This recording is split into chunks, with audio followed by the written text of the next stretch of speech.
તો સ્વાગત છે તમારું મારી ચેનલ પર. આજે આપણે જોવાના છીએ ધોરણ 11 ભાવિકના અસાઇનમેન્ટ દ્વિતીય પરીક્ષા 2026માં નામાના મૂળ તત્વ એટલે કે અકાઉન્ટમાં વિભાગ A અને Bનું સોલ્યુશન. બરાબર, ટૂંક જ સમયમાં ધીમે ધીમે બધું જ સોલ્યુશન આવી જશે. અને ખાલી ધોરણ 11 નહીં, ધોરણ 9, 10, 12, 11, 12 અને 8નું પણ જ્યારે અસાઇનમેન્ટ આવશે ત્યારે તેનું પણ સોલ્યુશન ટૂંક જ સમયમાં આવી જશે. આજે આપણે જોઈ રહ્યા છીએ અકાઉન્ટનું સોલ્યુશન. ચલો, પહેલો જ પ્રશ્ન તમને આપ્યો છે કે આગ લાગવાથી માલ બળી જાય તો ગુમાયેલ માલને શું કહેવામાં આવે છે? તો તેને આગથી નુકસાન કહેવામાં આવે છે.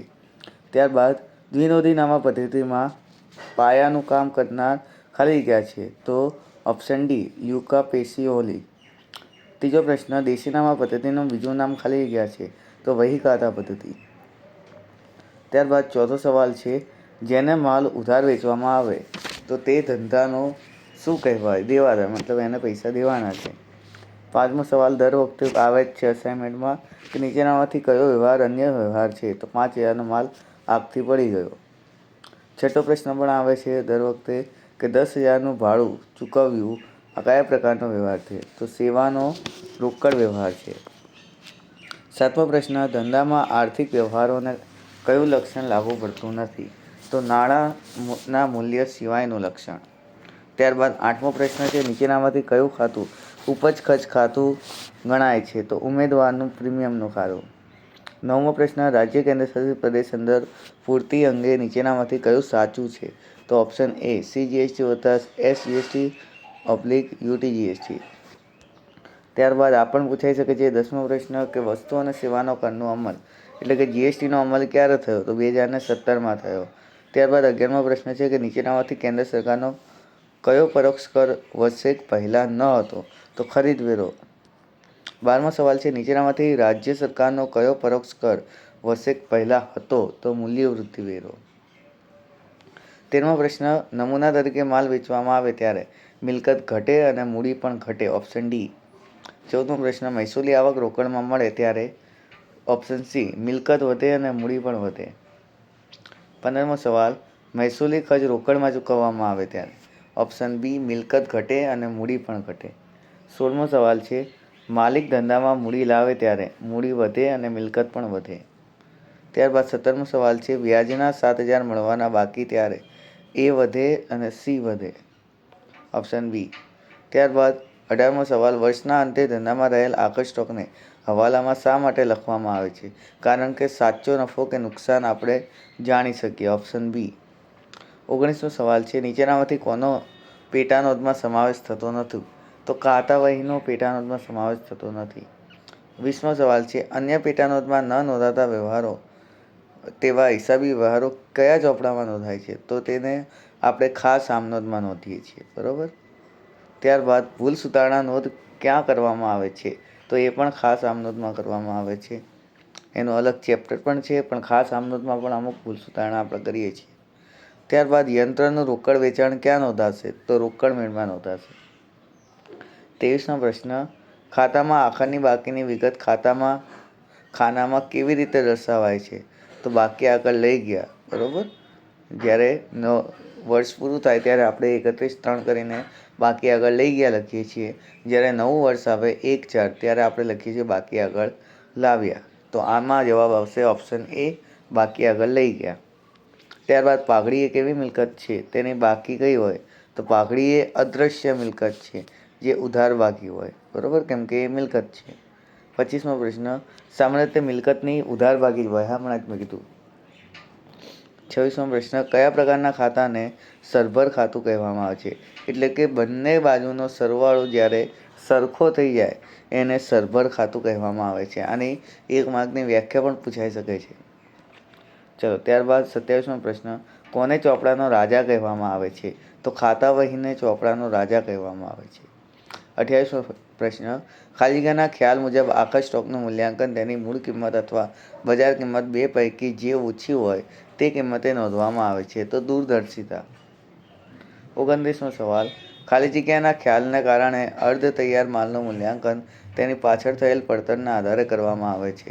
તો ચાલુ પેઢી.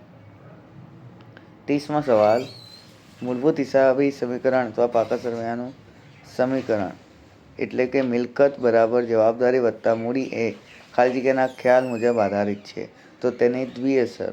Option C. 31મો સવાલ, ખાલી જગ્યાના ખ્યાલ અનુસાર હિસાબોમાં સંભવિત દેવા અંગે જોગવાઈ કરવામાં આવી શકે, પરંતુ સંભવિત મિલકતોની જોગવાઈ થતી નથી, તો શાણપણ અથવા રૂઢિચુસ્તતા. Option D.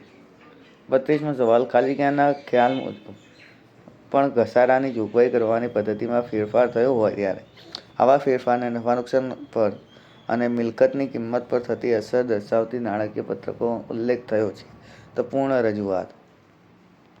ત્યારબાદ ICAI દ્વારા ACBની સ્થાપના ક્યારે કરવામાં આવી, તો 1977માં.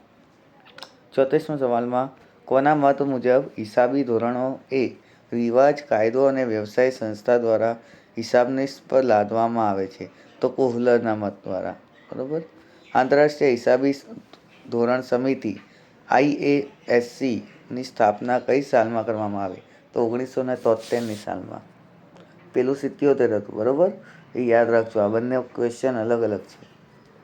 36મા સવાલમાં કહે છે કે દેશીનામા પદ્ધતિમાં વટાવ ખાતાની હિસાબી પદ્ધતિ વાર્ષિક હિસાબો તૈયાર કરવામાં આવતા હોય ત્યારે ખરીદ વકરા ખાતાને નફો કે ખોટ ક્યાં લઈ જવામાં આવે, તો હવાલા મેળમાં.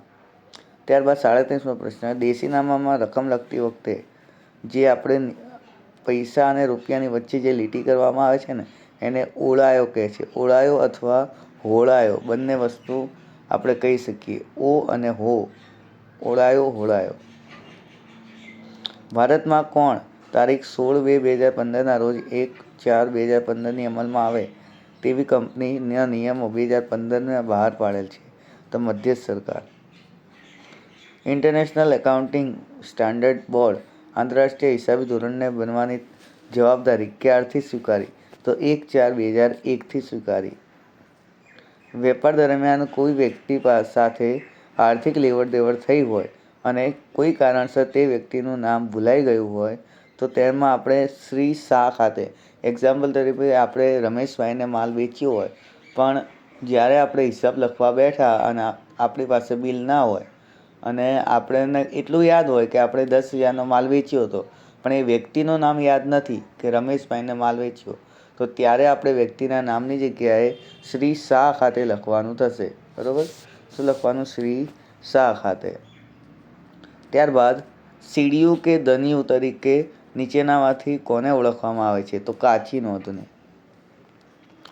42મો પ્રશ્ન, વર્ષના અંતે નફો કે ખોટ શોધવા માટે આખર સ્ટોકની હવાલા નોંધ માટે આખર માલના સ્ટોકની કઈ કિંમત ધ્યાનમાં લેવામાં આવે છે, તો મૂળ કિંમત અને બજાર કિંમત પૈકી જે ઓછી હોય તે. 43મો પ્રશ્ન, જ્યારે કોઈ વ્યક્તિને એકાદ દિવસ માટે નાણાં ઉછીના આપવામાં આવ્યા હોય ત્યારે તે રકમને કયા નામથી ઓળખવામાં આવે, તો ઉપર ટપકે.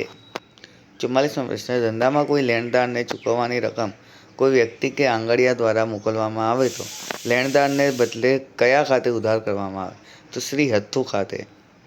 45મો પ્રશ્ન, કયા મેળને ઠામ મેળ તરીકે ઓળખવામાં આવે છે, તો બેઠો મેળ. 46મો પ્રશ્ન, હિસાબી ધોરણ માટે નીચેનામાંથી કયું લાગુ પડતું નથી, તો એક સૂત્રતા નથી. બરાબર, વિભાગ બી એ અહીંયા કમ્પ્લીટ થાય છે. હવે વિભાગ બીનું સોલ્યુશન આપણે જોવા જઈ રહ્યા છીએ. છે વિભાગ બીનું સોલ્યુશન. સૌથી પહેલો જ પ્રશ્ન તમને આપ્યો છે કે સરખા હપ્તાની પદ્ધતિમાં વાર્ષિક ઘસારાનો દર શોધવાનું સૂત્ર, એટલે કે ઘસારાનો દર મતલબ રેટ શોધવાનું સૂત્ર. તો રેટ શોધવાનું સૂત્ર છે કે R = D/C × 100. D મતલબ છે વાર્ષિક ઘસારો અને C મતલબ છે પડતર કિંમત. પડતર કિંમત કઈ રીતે મળે, તો ખરીદી વત્તા ખરીદીને લગતા જે પણ ખર્ચા હોય, દાખલા કે મજૂરી ચૂકવી હોય, લારી ભાડું ચૂકવી હોય, ગોઠવણી ખર્ચ ચૂકવ્યો હોય, એ બધાનો સરવાળો કરીએ ત્યારે આપણને C મળે, કોસ્ટ પ્રાઇસ.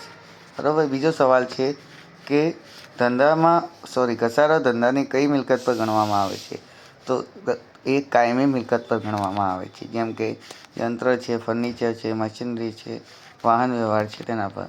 ત્યારબાદ ત્રીજો પ્રશ્ન છે કે ઘસારાનો અર્થ આપો, તો મિલકતની કિંમતમાં કોઈપણ કારણસર ક્રમશઃ કે કાયમી ધોરણે થતો ઘટાડો એટલે ઘસારો ગણવામાં આવે છે. ચોથો સવાલ છે કે કઈ પદ્ધતિ મિલકતની વાર્ષિક ઘસારાની રકમ દર વર્ષે ઘટતી જાય છે, તો સિમ્પલ આપણને ખબર જ છે કે ઘટતી જતી બાકીની પદ્ધતિમાં વાર્ષિક ઘસારો દર વર્ષે ઘટતો જાય છે. જેમ કે પહેલા વર્ષે જો એક્ઝામ્પલ તરીકે આપણે 10% લઈએ ઘસારો, તો પહેલા વર્ષે જો 1000 રૂપિયા હોય તો બીજા વર્ષે 900 થઈ જાય, ત્રીજા વર્ષે 810 થઈ જાય. એટલે દર વર્ષે કેવું થાય? ઘટતો જાય. 5મો સવાલ છે કે મૂડી નફાના 4 ઉદાહરણ આપો. તો પહેલું ઉદાહરણ છે કાયમી મિલકત અને રોકાણ વેચતા મળેલ નફો. બીજું ઉદાહરણ છે કે કાયમી મિલકતના પુનઃ મૂલ્યાંકનનો નફો. ત્રીજું છે કંપની શેર કે ડિબેન્ચર બહાર પાડતા મળેલ પ્રીમિયમ. ચોથું છે કંપનીની નોંધણી પહેલાંનો નફો. ચલો, છઠ્ઠું છે કે કાયમી મિલકતો વેચાણની ખોટ મારી વાળવા માટે કયા અનામતનો ઉપયોગ કરવામાં આવે છે? તો ત્યારે મૂડી અનામતનો ઉપયોગ કરવામાં આવે છે. બરાબર. 7મો સવાલ છે ગુપ્ત અનામત એટલે શું? તો ધંધાના આર્થિક સ્થિતિ સદ્ધર બનાવવા. આર્થિક સ્થિતિ મતલબ આપણે પૈસાની બાબતે સારા બનાવવા માટે નફા નુકસાન ફાળવણી ખાતામાં દર્શાવ્યા વગર જે અનામત ઊભું કરવામાં આવે છે તેને ગુપ્ત અનામત કહેવામાં આવે છે. 8મો સવાલ છે કે અનામતના પ્રકાર કેટલા છે? તો અનામતના મૂળ 2 પ્રકાર છે. એક છે મહેસૂલી અનામત અને બીજું છે મૂડી અનામત. ત્યારબાદ 9મો સવાલ છે કે મુદતી હુંડી એટલે શું? તો હુંડીની રકમ ચૂકવવા માટે હુંડી સ્વીકારનારને અમુક ચોક્કસ મુદ્દલ આપવામાં આવતી હોય તેવી રકમને મુદતી રકમ કહેવામાં આવે છે. એટલે તારીખ આપવામાં આવે કે આ તારીખ સુધી એને પૂરેપૂરા પૈસા ચૂકવી દેવાના. ત્યારબાદ છૂટના દિવસો કોને કહેવાય? પ્રશ્ન 10. તો હુંડી લખ્યાની તારીખ મુદત ઉમર્યા બાદ જે તારીખ આવે તેના 3 દિવસ છૂટના ઉમેરવામાં આવે છે. વધારાના 3 દિવસને છૂટના દિવસ કહેવામાં આવે છે. એક્ઝામ્પલ તરીકે આપણે કોઈને 10,000નો માલ 1 મહિના સુધી એટલે કે 30 દિવસ સુધી આપ્યો હોય. 30 દિવસ પછી આપણી તારીખ હોય કે પહેલી તારીખે તારે મને 10,000 રૂપિયા પાછા આપવાના, પણ પહેલી તારીખ પછી 3 દિવસ આપણે એને છૂટના આપી શકીએ છીએ. બરાબર, એને કહેવામાં આવે છે છૂટના દિવસ. ત્યારબાદ 11મો સવાલ હુંડી પાક્યા તારીખ એટલે શું? તો હુંડી લખ્યાની તારીખ હુંડીની મુદત ઉમેરવાથી જે તારીખ આવે છે તેને હુંડી પાક્યા તારીખ કહેવામાં આવે છે. 12મો સવાલ છે હુંડીની મુદત એટલે શું? તો હુંડી લખનાર દ્વારા હુંડી સ્વીકારનારને નાણાં ચૂકવવા માટે અમુક રકમ આપવામાં આવે છે તેને હુંડી મુદત કહેવામાં આવે છે. 13મો સવાલ છે કયા હિસાબી ખ્યાલ અનુસાર બેંક સંબંધ ધિરાણ પરનું વ્યાજ ઉપલક ખાતે જમા કરે છે? તો એમાં તમને રૂઢિચુસ્તતાના ખ્યાલ અનુસાર બેંક સંબંધ ધિરાણ પરનું વ્યાજ એ કરે છે. એક સવાલ શાયદ રહી ગયો. 13મો સવાલ. હા, હુંડીમાં કેટલા પક્ષકારો હોય છે? હુંડીમાં 3 પક્ષકારો હોય છે. એક હુંડી લખનાર, હુંડી સ્વીકારનાર અને નાણાં મેળવનાર. બરાબર. જનરલી હુંડી લખનાર અને નાણાં મેળવનાર એક જ વ્યક્તિ હોય છે. ભાગ્યે જ જો અલગ અલગ હોય છે. જો આપણે હુંડીનો વેચાણ શેરો આપણે શીખ્યા છીએ એ કરી નાખીએ તો ત્રણેય પક્ષકાર અલગ અલગ હોય છે. 15મો સવાલ છે કે ધંધાનો માલિક ધંધામાંથી 3,000નો માલ લઈ જાય. આ રકમ કયા ખાતે ઉધાર હશે? કયા હિસાબી ખ્યાલ મુજબ? તો આપણને ખબર છે કે ધંધાનો માલિક ધંધામાંથી 3,000નો માલ લઈ જાય છે તો તેને આપણે ઉપાડ કહીએ છીએ, જે ઉધાર થશે. અને ખ્યાલ પૂછ્યો છે તો ધંધાકીય એકમનો ખ્યાલ. બરાબર. 16મો સવાલ છે કે સ્ટોકનું મૂલ્યાંકન પદ્ધતિમાં ફેરફારની માહિતી અને તેની અસર નાણાકીય પત્રકમાં દર્શાવવા જોઈએ. કયો સિદ્ધાંત કે પ્રમાણિક સંકળાયેલ છે તે જણાવો. તો પૂર્ણ રજૂઆતનો ખ્યાલ, સ્ટોકનું મૂલ્યાંકન પદ્ધતિમાં ફેરફાર, માહિતી અને તેની અસર નાણાકીય પત્રકોમાં દર્શાવવામાં આવે છે. 17મો સવાલ છે પેઢીના મહત્વમાં કર્મચારીનું મૃત્યુ થાય ત્યારે તે ઘટના ધંધાને અસર કરતી મહત્વની બાબત હોવા છતાં તે અંગે હિસાબી નોંધ થતી નથી. આ કયા સિદ્ધાંત મુજબ જણાવવામાં આવ્યું છે? તો નાણાકીય માપના સિદ્ધાંત મુજબ આ વસ્તુ જણાવવામાં આવી છે કે પેઢીના કર્મચારીના મૃત્યુ થાય ત્યારે તે ઘટના ધંધાકીય અસરને બાબતમાં થાય છે તે અંગે નોંધ થતી નથી. 18મો સવાલ છે ઘસારા અને સ્ટોકનું મૂલ્યાંકન પદ્ધતિમાં વારંવાર ફેરફાર કરવા જોઈએ નહીં. કયો સિદ્ધાંત આપવામાં આવ્યો છે? તેમાં એકસૂત્રતાનો કે સુસંગતતાનો સિદ્ધાંત આપવામાં આવ્યો છે.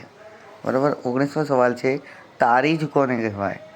તો જમા નોંધની રકમને કુલ સરવાળો શ્રી ખરીદ ખાતે અને ઉધાર નોંધની રકમનો કુલ સરવાળો શ્રી વકરા ખાતે નોંધવામાં આવે તેને તારીખ કહેવામાં આવે છે. બરાબર. 20મો સવાલ છે, ઉબળેક રકમ કોને કહેવાય? તો ધંધામાંથી કોઈ વ્યક્તિને થોડા દિવસ માટે ઉછીના નાણાં આપવામાં આવે ત્યારે આ રકમને ઉબળેક રકમ કહેવામાં આવે છે.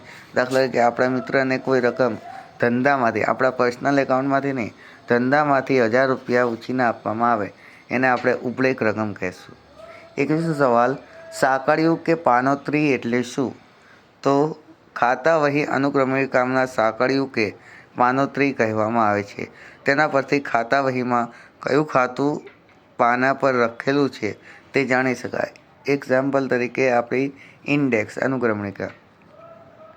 22મો સવાલ છે કે બેઠો મેળ કોને કહેવામાં આવે છે? તો બેઠો મેળ નાના વેપારીઓને રાખે છે જે વેપારીઓ દિવસ દરમિયાન આર્થિક વ્યવહારો પ્રમાણમાં ઓછા કરે છે.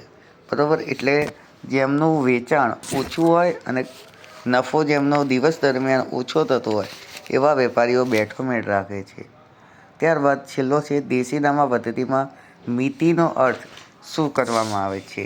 તો દેશીનામા પદ્ધતિમાં વિક્રમ સંવત, માસ, પક્ષ તથા તિથિને મિતિ કહેવામાં આવે છે. દાખલા તરીકે સંવત 2072 કારતક સુદ. બરાબર. એક્ઝામ્પલ તરીકે આપણને ખબર છે કે આપણે તારીખ લખીએ તો તારીખ કઈ રીતે લખીએ છીએ? પહેલાં તારીખ લખીએ છીએ, પછી મહિનો લખીએ છીએ, પછી વર્ષ લખીએ છીએ. એને જ્યારે આપણે દેશીનામા પદ્ધતિમાં લખીએ તો આ રીતે લખવામાં આવે છે.